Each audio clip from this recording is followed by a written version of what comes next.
أعوذ بالله من الشيطان الرجيم. بسم الله الرحمن الرحيم. ويسألونك عن الروح قل الروح من أمر ربي وما أوتيتم من العلم إلا قليلا ولئن شئنا لنذهبن بالذي أوحينا إليك ثم لا تجد لك به علينا وكيلا إلا رحمة من ربك إن فضله كان عليك كبيرا قل لئن اجتمعت الإنس والجن على أن يأتوا بمثل هذا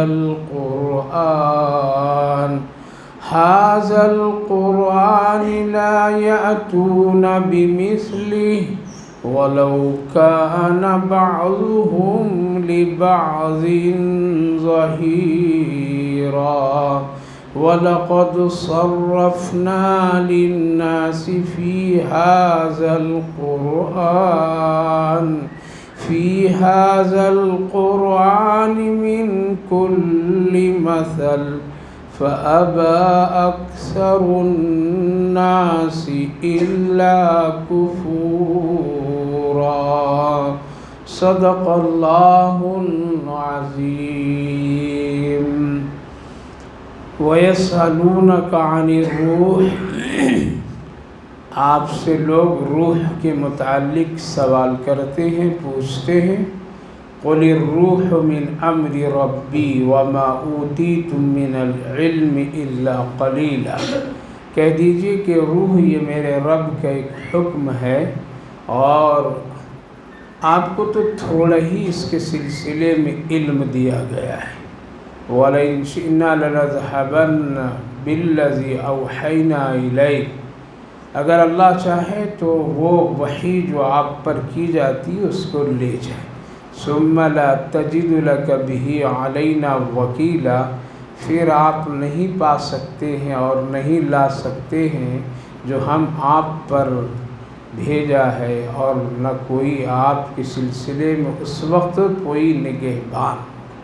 الا رحمتا من ربک، بس آپ پر اپنے رب کی رحمتیں ہیں. ان فضلہ کان علیک کبیرا، بے شک یہ جو آپ پر اللہ کی رحمت اور فضل یہ بہت بڑی چیز ہے.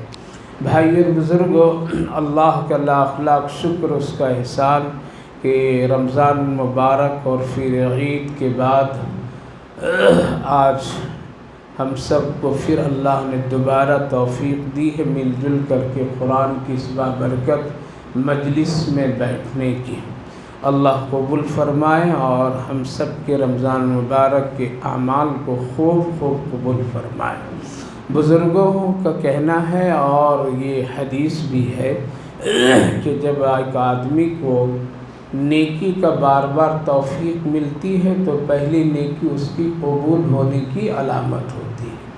ہم سب یا کسی بھی بندے کو اگر اللہ کسی ایک نیکی کے کام کرنے کو بار بار موقع دیتا ہے تو یہ اللہ کا بہت بڑا فضل اور اس کا اکرام ہے. اور اس بات کی یہ علامت ہے کہ پہلی نیکی اللہ نے قبول کی ہے. دنیا کا بھی حال یہی ہے کہ جب ایک آدمی اچھا کام کرتا ہے تو اس کو ترقی دی جاتی ہے. جب اچھا کام کرتا ہے تو بار بار اس کو بلایا جاتا ہے. جب اچھا اخلاق ہوتا ہے تو بار بار لوگ بلاتے ہیں، آپ کیوں نہیں آتے، آپ کو آنا چاہیے تھا، آپ کو ملنا چاہیے تھا، آپ میرے گھر آئیے. کیوں کہا جاتا ہے؟ اس لیے کہ یہ اچھا آدمی ہے، اس کے اخلاق اچھے، اس کی زبان اچھی ہے، اس کے آنے سے خوشی ہوتی ہے تو لوگ بار بار بلاتے ہیں۔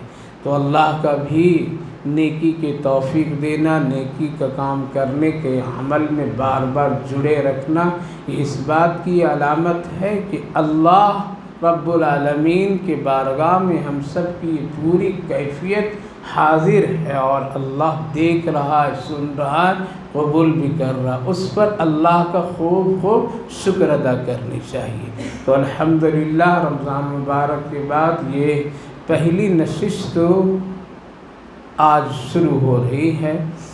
جیسا کہ میں نے پہلے بھی عرض کیا تھا کہ تفسیر کا سلسلہ رمضان مبارک میں ترتیب سے نہیں ہو پاتی ہے، اس کو میں مناسب اور موقع اور حالات کو دیکھ کر قرآن کریم کی کسی بھی آیت پر گفتگو کر لیتا تھا، کیونکہ بہت ہمہ ہمی کا وقت ہوتا تھا اور نیا ایک مجمع ہوتا تھا، ان کی مناسبت سے مجھے بات کرنی پڑتی تھی۔ اب الحمدللہ جو ہماری اور آپ کی جو ترتیب ہے اور جو ایک سلسلہ تقریباً 12-13 سالوں سے ہے اور الحمدللہ 15واں جز سورہ بنی اسرائیل تک کے ہم لوگ پہنچے تھے ترتیب کے اعتبار سے، آج اللہ کا شکر وہیں سے میں شروع اب کرنے جا رہا ہوں۔ تو سورہ بنی اسرائیل 15ویں جز کی اس آیت کریمہ جس کی تلاوت میں نے کی ہے، اسی پر مختصر روشنی ڈالنی ہے۔ یہ بات بالکل خوب ہم لوگ جانتے ہیں کہ اللہ کے رسول صلی اللہ علیہ وسلم سے بھی اور آپ کے وارثین سے بھی اور آج تک لوگ مختلف طرح سے پریشان کرتے آ رہے ہیں، چاہے وہ شکلیں اس کی الگ الگ ہو، لیکن لوگ پریشان کرتے آئے ہیں اور کرتے رہیں گے، یہی حق کی علامت اور پہچان ہے۔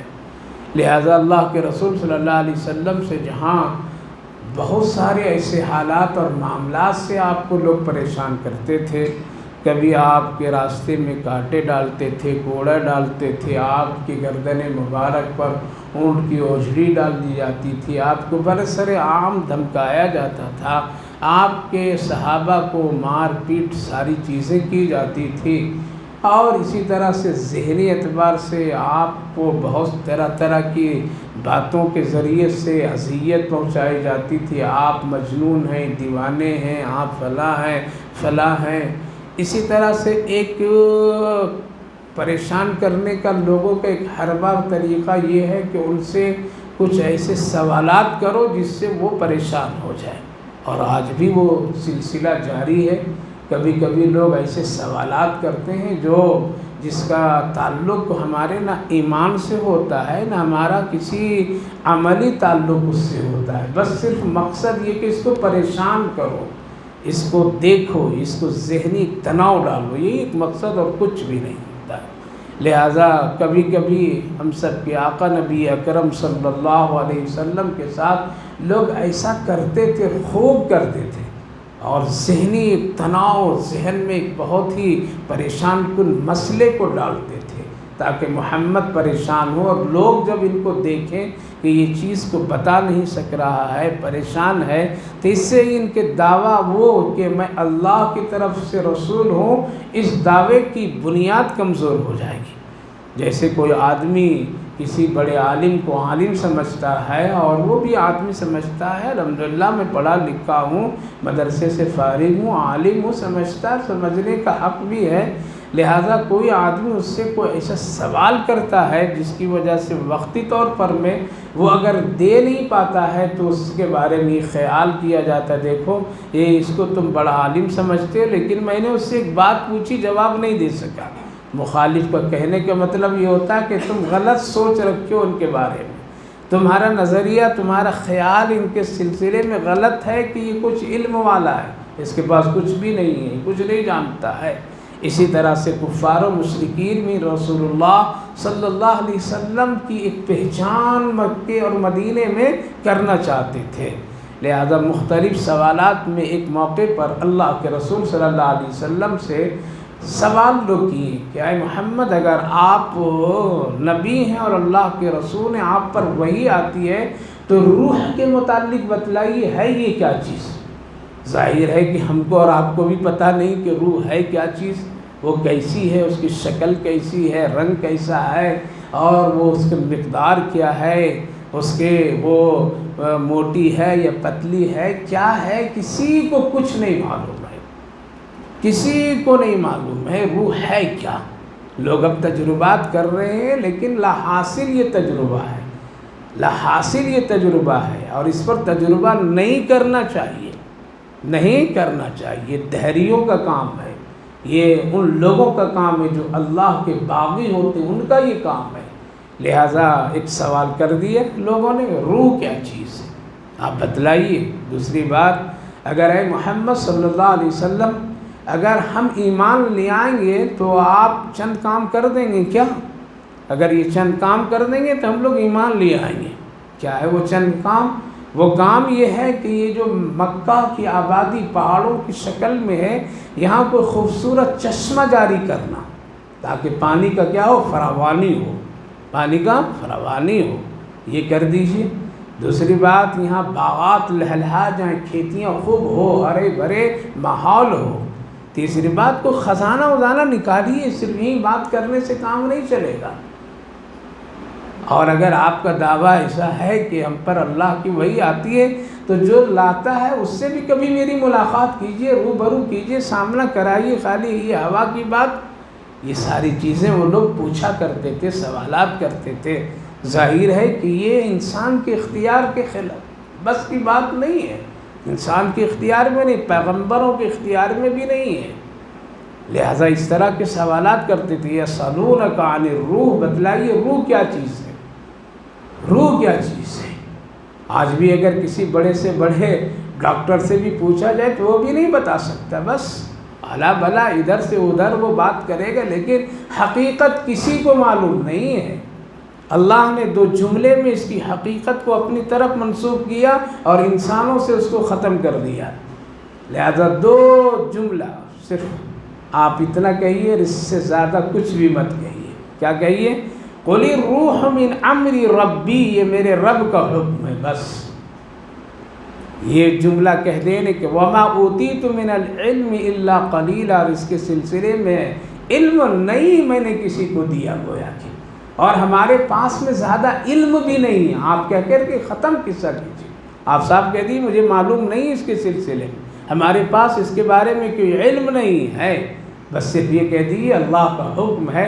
مثال اس کی یوں سمجھیے، اگر ہم کو اور آپ کو کسی آدمی نے اگر حج کے موقع پر پوچھے کہ یہ کنکریاں مارنے سے کیا فائدہ، کیا شیطان مر جا رہا ہے، کیا شیطان یہاں مر کر کے پڑا ہوا ہے، یہ سب بیوقوفوں کا کام ہے، یہ کنکریاں چننا اور مارنا اور اچھے پڑھے لکھے لوگوں کا، تو ہم اور آپ کیا کہیں گے؟ کیا کہیں گے؟ یہی کہیں گے کہ یہ میرے اللہ کا حکم ہے، میرے رسول کی سنت ہے، بس۔ اب اگر جس کے دل میں اللہ اور اس کے رسول کی محبت ہے تو سمجھ جائے گا، دوسرا سوال نہیں کرے گا، دوسرا سوال ہی نہیں کر سکتا، اور یہی ہے، اس کے سوا اور کوئی جواب نہیں، اس کے سوا کوئی دنیا کی کوئی بھی بڑا سے بڑا عالم جواب دے ہی نہیں سکتا ہے۔ اس کو کہنا پڑے گا کہ یہ میرے اللہ کا حکم ہے، میرے نبی کی یہ سنت ہے، یہ حضرت ابراہیم علیہ السلام کی سنت ہے۔ لہٰذا ہم تو عبادت کرتے ہیں اللہ کا حکم کے، نہ کہ چیزوں کی، لہٰذا ہم اللہ کے حکم کی اتباع کرتے ہیں۔ خاموش، مسئلہ جواب ہو گیا۔ اسی طرح اللہ نے صرف یہ کہا کہ آپ کہہ دیجئے مکہ والے، پوری دنیا والوں کو کہہ دیجئے کہ روح یہ اللہ کا ایک حکم ہے، وہ ایک بے جان چیز میں اپنا حکم ڈال دیتا ہے کہ زندہ ہو جا، زندہ ہو جا۔ ایک بے جان چیز سے اس روح کو جب نکال لیتا ہے وہ چیز کیا ہو جاتی؟ بے جان بن جاتی۔ اللہ کے حکم سے یہ ہے۔ پتہ یہ چلا اس آیت کریمہ کے ضمن میں کہ روح کے سلسلے میں تحقیق کرنا یہ اللہ سے بغاوت کرنا ہے، اس کا تعلق ہماری کسی عمل سے نہیں ہے، ہمارے عمل سے نہیں ہے۔ کوئی کہے گا کہ نہیں ہم تحقیق کریں گے، ریسرچ کریں گے، پھر دیکھیں گے اور اس کے بعد میں دیکھیں گے کہ کیا ہے، سمجھ میں بات آ جائے گی کہ اللہ کے، ارے اللہ کی یہ طاقت سمجھو، اتنے ہی سمجھ لو کہ تجھے زندہ رکھا اللہ نے، اس سے زیادہ تحقیق کا حکم نہیں ہے۔ لہذا آج لوگ بہت ساری چیزوں کے تحقیقات پر لگیں، چاند کی تحقیق، سورج کی تحقیق، ہوا کی تحقیق، گرمی کی تحقیق سرد، کیا فائدہ بھائی اس سے؟ کیا فائدہ اس سے؟ کچھ کر لے گا انسان؟ چاند کو نیچے کر دے گا، چاند کو بدل دے گا، سورج کو ختم کر دے گا، سورج کی نوعیت کو بدل دے گا، یا اس کی کسی چیز کچھ نہیں کر سکتا ہے۔ جس کا تعلق ہمارے عمل کے لیے نہیں ہے، اس سے ہم نیک برا بن ہی نہیں سکتے ہیں، تو اس کے پیچھے گویا کہ انسان کی طاقت اور دماغ لگانا یہ اس کی بیوقوفی کی بات ہے۔ بس اتنا حکم ہے کہ دیکھو سورج کس نے بنایا، اس کی عبادت کرو، چاند کس نے بنایا، اس کی عبادت کرو، ہوا کس نے بنائی، اس کی عبادت کرو۔ وہ کون ہے؟ اللہ ہے۔ تحقیق کر کے فائدہ کریں گے کیا اس سے جنت بن جائے گی؟ دیکھا آج تک کہ کسی نے کہیں پوری حدیث پر ایک ریسرچ کر لیجئے، غور کر لیجئے کہ اے لوگوں تم میں سے وہ جنتی ہے جو چاند کی تحقیق کرے گا؟ کبھی رسول اللہ نے فرمایا؟ نہیں فرمایا، صرف اتنا فرمایا قرآن افلا یتدبرون القرآن، قرآن پر غور و فکر کرو، تدبر کرو، اتنا کہ یہ چاند کتنا بڑا ہے، کس نے بنایا؟ اللہ نے بنایا، بس قصہ ختم، اس کے آگے جانے کی ضرورت نہیں ہے۔ یہ سورج جس سے پوری دنیا روشن ہو جاتی، کس نے بنایا؟ اللہ نے بنایا، اس میں کتنے فائدے ہیں، بس اس سے زیادہ اور نہیں۔ لہذا جو لوگ یہ کرتے ہیں وہ اللہ سے بغاوت کرتے ہیں، اور آج دنیا کہتی ہے بڑے ترقی یافتہ ہے، چاند پر اس کے تحقیقات چل رہے ہیں، سورج پر اس کے تحقیقات چل رہے ہیں، یہ اوپر جا رہا ہے، یہ نیچے آ رہا ہے، یہ وہی نہیں، لوگ اس کو اچھا سمجھ رہے ہیں۔ ارے اس کو اچھا بولیے جو سب سے سچی زبان رکھنے والا ہے، اس سے سچا بولیے، اس سے صحیح بولیے، اس کو انسان کہیے جو اپنے ہاتھ سے کسی پر ظلم نہیں کرتا ہے، اپنی زبان سے کسی کو تکلیف نہیں پہنچاتا ہے، اپنے رب کو ناراض نہیں کرتا ہے، اللہ کا کھا کر کے اللہ کا شکر ادا کرتا ہے، بغاوت نہیں کرتا ہے۔ اس کی تعریف کیجئے، اس کا نقل کیجئے، اس کی اتباع کیجئے۔ جو آدمی سجدے میں سر رکھ کر کے اپنے رب کو راضی کرنے کی فکر میں رہتا ہو، تو میرے بھائی بزرگوں، آج تو دنیا پڑ گئی اس کے پیچھے، وہ چاند کی تحقیق کر رہا ہے، وہ سورج کی تحقیق کر رہا ہے، وہ فلاں چیز کی تحقیق کر رہا ہے، وہ بڑا پڑھا لکھا ہے۔ یہ سب چیزوں پر اللہ نے روک لگایا ہے، روک لگا دیا ہے۔ یسألونک عن الروح، آپ اتنا کہہ کر کے بات کو ختم کر دیجئے کہ یہ اللہ کا حکم ہے اور اللہ اپنے حکم سے زندہ کرتا ہے، بس آگے کی تحقیقات پر اسلام نے، قرآن نے، نبی نے روک لگا دی۔ اب کو بلا وجہ تحقیق کر، روح کہاں ہے، ادھر ہے، اوپر ہے، نیچے ہے، چھوٹی ہے، بڑی ہے، مرتا آدمی تو کیسے مرتا ہے؟ ارے بلا وجہ کی تحقیق، یہ دیکھو کہ مرتا ہے تو ایمان پر مرتا ہے یا کفر پر مرتا ہے، اس کی تحقیق کرو، اس پر زور دو، اس پر زندگی لگاؤ، اس پر محنت کرو کہ ہم مریں تو کیسے مریں۔ آیا تھا تو دل پاک لے کر کے، اب جا رہا ہوں کہیں دل گندہ لے کر کے تو نہیں جا رہا ہوں۔ یہ ہے کمال انسان کا، یہ ہے انسان کا اصل کمال اللہ کے پاس، یہ مقبولیت اور محبوبیت ہے کہ جس دل کو اللہ نے بہت پاکیزہ بنایا تھا، اس دل میں کتنی گندگیاں لے کر کے جا رہا ہوں۔ اس پر غور و فکر کرنے کی ہے، نہ کہ اس پر تحقیق کرنے کے کہ روح کیا چیز ہے۔ لہذا اللہ کے رسول صلی اللہ علیہ وسلم اتنی بات کہہ کر کے خاموش بریک لگا دیں، آگے کوئی سوال و جواب نہیں، کوئی اس پر تو تحقیقات نہیں۔ آپ کہتے تحقیقات کرتا ہوں، فلاں کو بلاتا ہوں، اس کو بلاؤں گا، اس سے سمجھوں گا، پھر جواب دوں گا، نہیں۔ یسألونک عن الروح قل الروح من امر ربی وما اوتیتم من العلم۔ اسی لیے کسی کو پریشان کرنے کے لیے سوال کرنا یہ حرام ہے۔ کیا ہے؟ ہاں، استاد کے لیے گنجائش ہے کہ مختلف انداز سے اپنے شاگرد کو سے سوال کرے تاکہ اس کی صلاحیت بڑھے، اس کے علم میں اضافہ ہو۔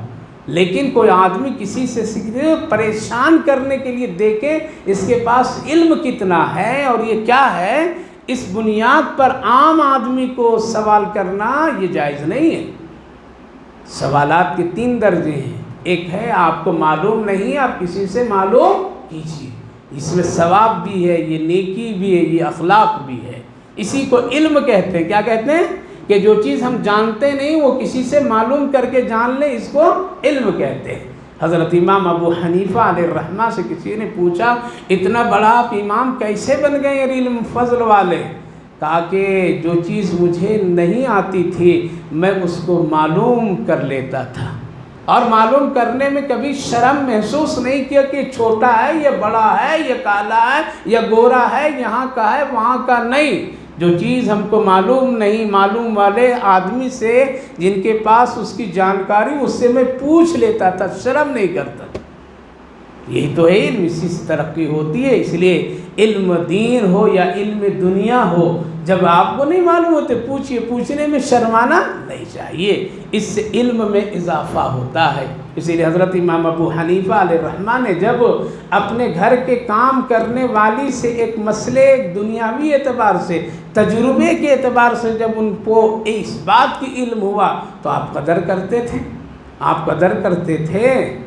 ایک دن آپ مغموم بیٹھے ہوئے تھے، لکھا کتابوں میں آپ مغموم بیٹھے تھے، پریشان تھے۔ گھر میں جب کام کرنے والی آئی تو اس نے پوچھا کہ کیا بات ہے امام صاحب، آج آپ بہت زیادہ پریشان نظر آ رہے ہیں، کوئی مسئلہ ہے کیا، کوئی پریشانی ہو گئی کیا؟ کہا کہ یہ میرا معاملہ ہے، تیرا معاملہ نہیں، تو اپنا کام کر۔ کہا کہ اگر بتلائیے ہمارے لائق بھی کوئی بات ہو تو ہم اس کو حل کریں گے۔ بار بار ان کے تقاضے پر آپ نے کہا کہ ایک مسئلہ ہے میرے سامنے اور اس کو جواب دینا ہے مجھے۔ کسی نے مجھ سے پوچھا ہے کہ کتا بالغ کب ہوتا ہے، ہم کو اس کے بارے میں معلوم نہیں ہے کہ وہ بالغ کب ہوتا ہے۔ پورے قرآن اٹھائیے، کہیں اللہ نے ذکر نہیں کیا، حدیث کو کھنگال کر کے دیکھیے کہیں ذکر نہیں ہے، اور دنیا کی دوسرے چیزوں میں دیکھیے کہیں پہ اس کے بارے میں نہیں اتنا ہے۔ اس لیے بعض ایسے مسائل ہیں جس کو حالات اور تجربے پر چھوڑ دیا گیا ہے۔ یہ مجھے پریشان کن مسئلہ میرے سامنے، اس لیے مجھے جواب نہیں مل پا رہا ہے۔ کہا کہ کیا امام صاحب اتنے بڑے امام ہو کر کے آپ کو معلوم نہیں ہے، کتا بالغ اس وقت ہوتا ہے جس وقت وہ پیر اٹھا کر کے کسی دیوار میں پیشاب کرنے لگتا ہے۔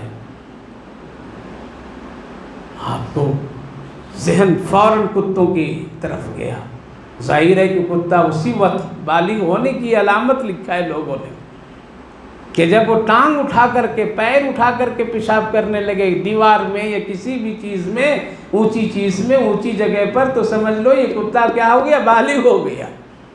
آپ کو جب اتنی سی بات معلوم ہوئی، دو چار لوگوں سے تجربے کے طور پر میں پوچھا تو سب سے جواب یہی آیا، ہاں ہاں ہاں ہاں۔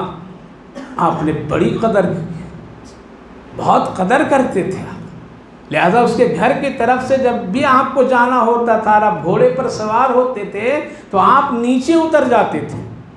لوگ پوچھتے تھے کیوں آپ یہاں اتر جاتے ہیں، ادھر تو سوار ہو کر کے آتے ہیں، ادھر سے بھی سوار، لیکن یہاں آنے جانے کے وقت تھوڑی دیر آپ نیچے کیوں اتر جاتے ہیں؟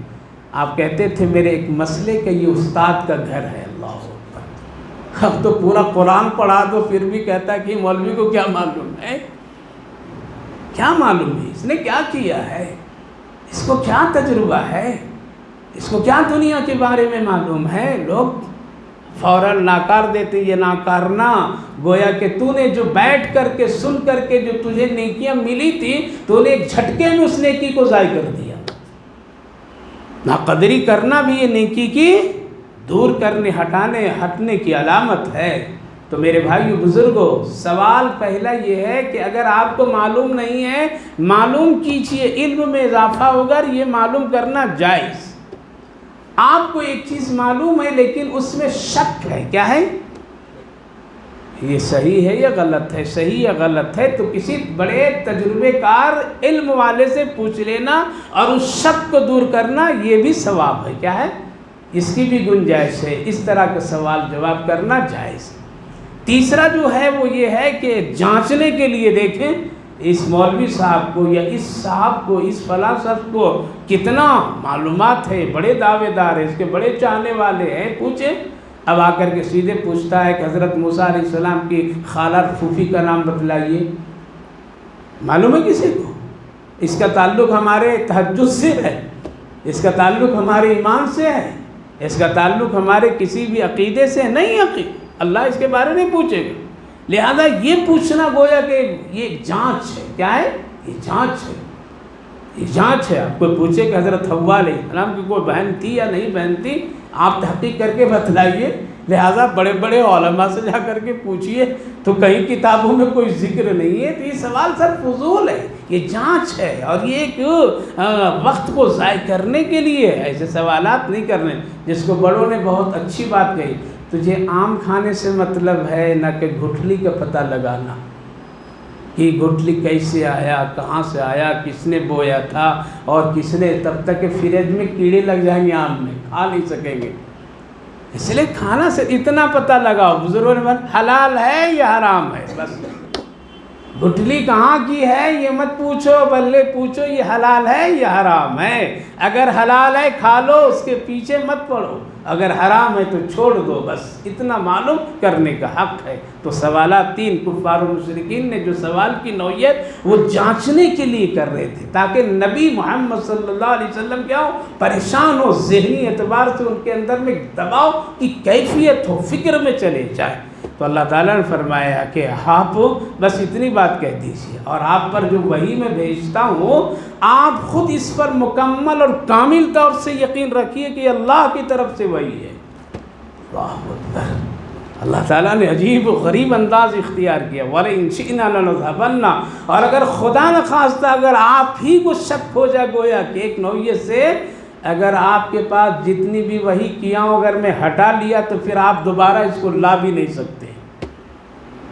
اس سے پتہ چلا کہ علم کا بھی دینا اللہ کا کام ہے، اور اگر اس علم کی لوگ ناقدری کر دیں تو اللہ چھین بھی لیتا ہے۔ کیا کرتا ہے؟ چھین لیتا ہے۔ اس لیے ہزاروں کی تعداد میں ایسے حفاظ ملیں گے جن کو اللہ نے حافظ قرآن بنایا، لیکن ان کے پاس میں قرآن سینے میں نہیں ہے، اللہ نے نکال لیا، چھین لیا اس کے سینے سے۔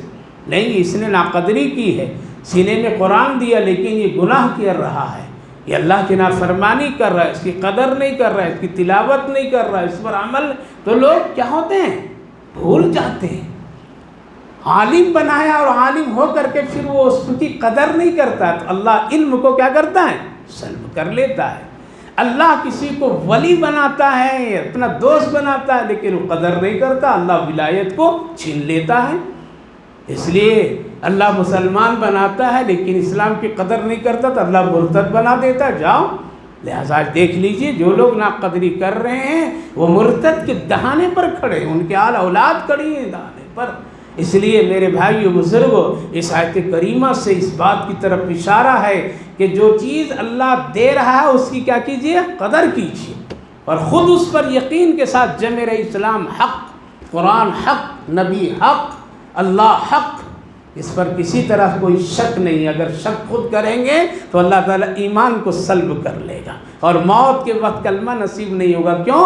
یہ شک کی آدمی ہے، میری توحید پر، میرے نبی کی رسالت پر، اس شک پر زندگی گزارا ہے۔ اس لیے خود یقین کیجئے کہ یہ اسلام حق پر ہے، مذہب اسلام سچا مذہب ہے، اللہ حق پر ہے، رسول حق پر ہیں، قرآن صحیح کتاب ہے، اس کے مقابلے میں کوئی نہیں ہے۔ جب آپ اور ہم اس کو یقین کے ساتھ کریں گے اللہ ہمارا ایمان اور یقین میں پختگی پیدا کر دے گا، پھر کتنی بھی مصیبتیں آ جائے ایمان کی حفاظت اللہ کرا دے گا، اور کرایا لوگوں۔ اسی لیے اللہ نے فرمایا ثم لا تجد لك بی علینا وکیلا الا رحمتم، یہ تو میری رحمت ہے کہ آپ پر میں وہی بھیج رہا ہوں، میری رحمت ہے، میرے محبوب آپ کو چنا ہوں میں نے اس کا۔ اس لیے مسجد کا آنا، قرآن کا سننا، نماز کا پڑھنا، تہجد کا پڑھنا، اوابین کا پڑھنا، دین کی خدمت میں لگنا، دین کی خدمت میں مال جان لگانا، اور قرآن کریم کے عمل کرنا، گھر گھرانے کو دینی ماحول بنانا، یہ اللہ کی فضل اور رحمت ہے۔ اگر یہ چیز حاصل ہے تو یہ اللہ کا بہت بڑا فضل اور اکرام ہے، اگر یہ چیز حاصل نہیں ہے تو پھر ایک عام آدمی کی طرح زندگی ہے، نہ اس میں کوئی اہمیت اللہ کے نزدیک۔ اس لیے ہمیشہ قدر کیجیے۔ دوسری بات اللہ فرمایا قُلْ لَئِنِ اجْتَمَعَتِ الْإِنسُ وَالْجِنُّ، جناتوں سے بھی کہہ دیجیے، انسانوں سے بھی کہہ دیجیے، سب سے کہہ دیجیے، چھوٹے بڑے سے کہیے، پڑھے لکھے سے کہیے، سب مل کر کے قرآن جیسی کوئی کتاب لا دو۔ قُلْ لَئِنِ اجْتَمَعَتِ الْإِنسُ، پوری دنیا کے انسان، چھپے ہوئے سارے جنات مل کر کے آ جائیں، سب آ جاؤ، اللہ کا بھی عجیب و غریب چیلنج ہے، کوئی آ جاؤ آ جاؤ، لا یاتون بمثلہ نہیں لا سکتے ہو۔ اور حقیقت 1450 سال قرآن کے نزول کے بعد سے تاریخ دیکھیے، کتنی دنیا بدل گئی کہاں سے کہاں، لیکن اللہ نے جس طرح فرمایا ویسا ہی قرآن میں آج باقی ہے، اس میں کوئی تبدیل نہیں کر سکے۔ وَلَئِن شِئْنَا لَنَذْهَبَنَّ، تو اللہ فرمائے جنات و انسانوں سب کو جمع کرنے کے لیے کہہ دیجئے اور مل کر کے پھر قرآن جیسی کو کہ قرآن لے آئے اور کریں ایسا، لا یاتون بمثلہ نہیں لا، وَلَوْ كَانَ بَعْضُهُمْ لِبَعْضٍ ظَهِیرًا، ایک دوسرے کی خوب مدد کریں پھر بھی نہیں کر سکتے۔ یہودی مل کر کے، عیسائی مل کر کے، دنیا کے پوری کفر کی طاقت مل کر کے قرآن کو مٹانے کی کوشش کرے، بدلنے کی کوشش کرے، ہزاروں جھوٹے نبیوں کو کھڑا کر دے بنا کر کے، پڑھے لکھے لوگوں کو لگا دے، نہیں کر سکتے۔ ایک دوسرے کی مدد بھی کریں گے پھر بھی قرآن جیسا قرآن نہیں بنا سکتے، نہیں بنا سکتے۔ ہمیں یاد ہے دارالعلوم دیوبند میں ایک میڈیا کے لوگ آئے، مشہور معروف میڈیا کے لوگ، لندن سے لوگ آئے، دارالعلوم دیوبند کے چپے چپے پر گھومے پھرے اور اس کو اپنے کیمرے میں کیچ کرتے رہے۔ جب ایک شعبے حفظ کے درجے میں پہنچے، جہاں ایک قاری قرآن ایک چٹائی پر بیٹھ کر کے تقریباً 20 بچوں کو حفظ کرا رہے ہیں اور بچے ہل ہل کر کے قرآن کریم پڑھ رہے ہیں، جب اس کو اپنے کیمرے میں وہ لوگوں نے لیا اور پھر پوچھا یہ کیا کر رہے ہیں، کہا کہ یہ قرآن کو یاد کر رہے ہیں۔ قرآن؟ ہاں قرآن، وہ قرآن جو قرآن ہے۔ کیا یاد کر رہے ہیں؟ کہ ایک ایک حرف، ایک ایک زیر و زبر کو یاد کر رہے ہیں۔ آپ ان میں سے کسی کو اٹھا کر کے اب قرآن کی کسی بھی جگہ سے پڑھنے کے لیے بولیے، زیر و زبر حرف میں کوئی فرق نہیں آئے گا۔ وہ کام ہم لوگ کرا رہے ہیں۔ کتنی تنخواہ؟ تنخواہ کی بات مت کیجیے، ہم لوگ یہی کام کر رہے ہیں، یہی کر رہے ہیں۔ بیٹھنا یہ دیکھ رہے ہیں، بار بار کیمرہ اس پر لگا رہے ہیں، یہ بیٹھنے والا کس چیز پر بیٹھا ہے، پڑھنے والا کس چیز پر بیٹھا ہے۔ بوریاں اور چٹائیاں ہیں، اس کے ریحل اور اس کے تپائی لکڑی معمولی درجے کی ہے، نہ اے سی کا روم ہے، نہ پنکھے اتنے خوبصورت اور قیمتی ہیں۔ اللہ اکبر۔ آپس میں کہنے لگے ہم سب مل کر کے قرآن مٹانا چاہتے ہو اور یہ سب قرآن کو یاد کر رہے، کبھی بھی مٹا نہیں سکتے ہو، نہیں کر سکتے ہو۔ جو قرآن کو پڑھنے والے اس قدر ہوں اور اس قدر اس پر محنت سادگی کے ساتھ میں ہو رہی ہو، اللہ اکبر۔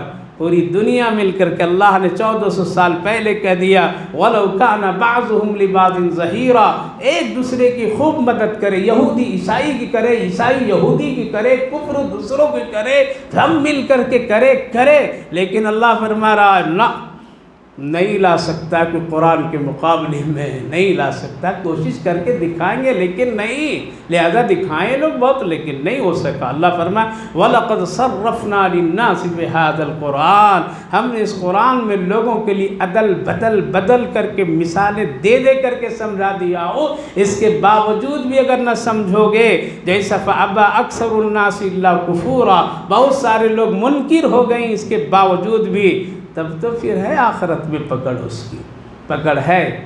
دوسری تیسری بات کی جواب آخری آئے جو سوال کہ آپ فرشتہ لائیے، چشمہ مکے میں جاری کر دیجئے، پہاڑوں سے خزانہ نکال دیجئے، باغات ہرے بھرے کر دیجئے، فرشتے کو دکھا دیجئے۔ اللہ نے فرمایا ہم اگر فرشتوں کے بھی اس کے سامنے اتار دیں گے اے میرے محبوب تب بھی یہ ایمان نہیں لائیں گے۔ دوسری بات، ہم نبیوں کو اس لیے نہیں بھیجا ہے کہ وہ دنیا کو آباد کر کے آئے، وہ چشمہ جاری کر دے۔ کیا کرے؟ وہ چشمہ جاری کر دے۔ وہ کیا کرے؟